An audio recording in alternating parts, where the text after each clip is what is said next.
Evet arkadaşlar, karşımıza bir çarpanları ayırma sorusu var. Vakit kaybetmeden hemen çözmeye çalışıyorum.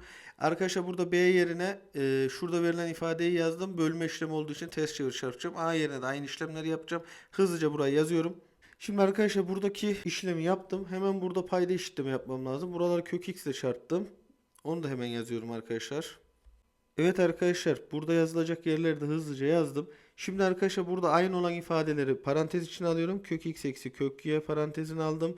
Üst tarafta kök x eksi kök y kaldı. Gene alt tarafı payda eşitlemiştim. Kök x çarpı kök y. Şimdi çarpma işleminde kök x çarpı kök y bölü kök x eksi kök y'nin karesi var arkadaşlar.